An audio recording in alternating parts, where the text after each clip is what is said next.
আছি, সবাইকে নিয়ে আমাদের একটা পরিবেশ। এই পরিবেশের জন্য জানাই 2024 পয়লা জানুয়ারি তাদের শুভেচ্ছা ও তাদের অভিনন্দন, যাতে 2024 আমাদের ভালোভাবে সবার কাটে, আমরা যেন সবাই সুস্থ থাকি, সুস্থভাবে আমরা ডিউটি করতে পারি, এটাই আমি সবার কাছে আশা করব। এই আশা করার সঙ্গে আমি বলবো, যেহেতু এই মিটিংয়ে আজকে আসার জন্য আমি আসতে পেরেছি বলে আমি নিজেই খুব আনন্দিত। এখানে যে মাইক্রোফোন নিয়ে যে কথা বলতেছি, এটাও আমার একটা ভাগ্যের বিষয়। এখানে যে মূল সমস্যাটা যেটা আমি বলবো, যখন আমরা এই কাজের সঙ্গে আমরা যুক্ত হয়েছিলাম তখন আমাদের কাজটার মধ্যে এগ্রিমেন্ট একটাই ছিল, নো ওয়ার্ক নো পে। কিন্তু এই যে নো ওয়ার্ক, আমাদের যে একটা নো পে, একটা মাস 30টা দিন যায়, 30টা দিনে একটা কোনো ব্যক্তি বা কোনো মহাশয় একটা কথা বলতে পারবে না তার 30টা দিনে তার সুস্থ যাবে। হয়তো দেখা গেল 10 দিন পরে তার অসুস্থ হয়ে গেল, কাজের সঙ্গে সে যুক্ত নেই, কিন্তু সে 3 দিন আর বেতন পাচ্ছে না। এই যে 3 দিনের যে তার বেতন পাচ্ছে না, তার 3 দিনের জন্য পরিবারটা চলবে কি করে? এই কথাটা কিন্তু নিয়ে আমাদের কথা কেউ ভাবে না। এবার এই কথাটা যে যে জায়গা মতো গিয়ে যে পৌঁছাবে, সেটা পৌঁছে দেওয়ার মতো কোনো ব্যক্তিকে আমরা কিন্তু খুঁজে পাচ্ছি না। কিন্তু মুখেই আমরা অনেক কিছু বলি, অনেকে আশা দিয়ে যায়, বলে যায় যে বেতন বাড়বে, ভবিষ্যৎ ভালো হবে। যতই দিন এগিয়ে যাচ্ছে ততই আমাদের জীবন বিপন্ন হয়ে যাচ্ছে। এই যে 9,000 টাকা বেতন, 9,000 টাকা বেতনে আমার কথাটাই আমি বলি, আমার বাড়ি যেখান থেকে আছে 14 দোকানে 28 কিলোমিটার আপ অ্যান্ড ডাউন মিলে, আমার গাড়ি ভাড়া যায় 60 টাকা, টিফিন খরচ যেটা করা হয় 40 টাকা, এটা হচ্ছে বিপিএল তালিকার টিফিন। ওই টিফিনটা না করলে হয় না, মানুষ বাঁচে। তাহলে 100 টাকা যদি আমার যদি পার ডে খরচা হয়, 200 টাকা দিয়ে আমার কি ফ্যামিলি চলবে?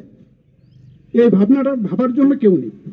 যেহেতু আমাদের মহাশয়কে আমরা পেয়েছি সামনে, এটাই আমরা বলবো যে আমাদের বেতনটা নিয়ে একটু চিন্তাভাবনা করবেন, যাতে বেতনটা ভালো হয়।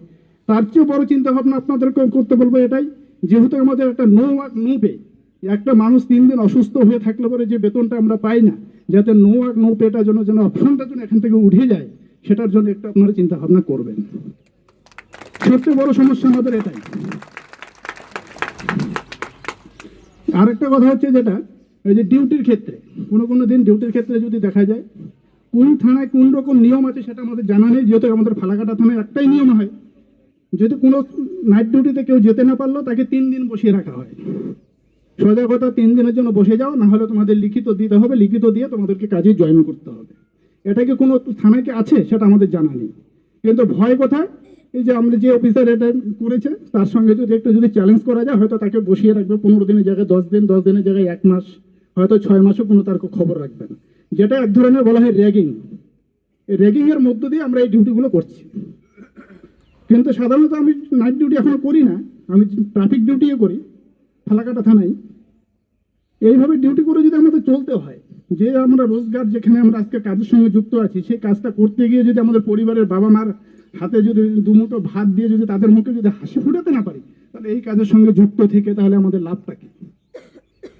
আমাদের প্রত্যেকের ফ্যামিলি আছে, প্রত্যেকের বাড়িতে ভাই বোন আছে, বাবা মা আছে, পথ চেয়ে থাকে যে ছেলে একটা কাজ করে মাসের শেষে যা বেতন পাবে তাই দিয়ে আমার সংসার, আমাদের সংসারও চলে না। এখন নিয়ে পূজার নিয়ে আসতে থাকে বাইরে, তাই এটা একটা আপনার ভাববেন এই বিষয়টা নিয়ে।